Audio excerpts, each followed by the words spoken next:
گوجری زبان میں اپڈیٹ سنیے۔ بھارتی غاصب حکومت اپنے زیر تسلط جموں کشمیر ماں اپنا سیاہ کرتوتاں نہ چھپان واسطے دنیا کی اکھیاں ماں توڑ کرن کی کوشش کر رہی ہے۔ یہی وجہ ہے کہ G20 ملکاں کو اجلاس ات منعقد کرنا چاہتا ہے۔ سری نگر میں G20 اجلاس کی میزبانی کرن کا مودی منصوبہ کو مقصد کشمیر کی حقیقی صورتحال کا بارہ ماہ عالمی برادری نہ گمراہ کرنا ہے۔ اس ایونٹ کا کشمیر میں انعقاد کو مقصد G20 ملکاں نہ یہ دسنو مقصود ہے کہ وہ سب اچھو ہے۔ حالانکہ بھارتی فوج کا ظلم اور جماؤ نال کشمیر ایک زندہ جہنم میں تبدیل ہو گیا ہے۔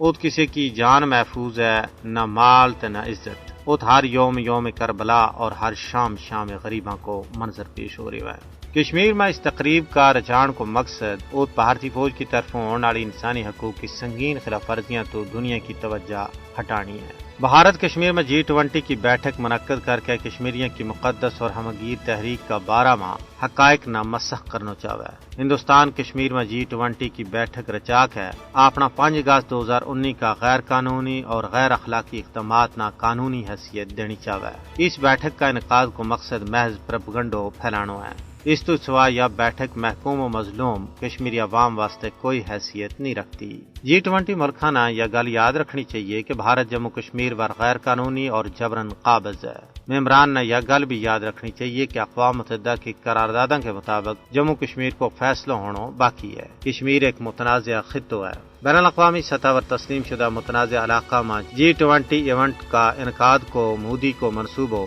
اقوام متحدہ کی ساخ نہ مجروح کرن کے مترادف ہے۔ کشمیری عوام کدے بھی متنازع علاقہ میں ایسی بیٹھک رچان کی اجازت نہیں دے سے۔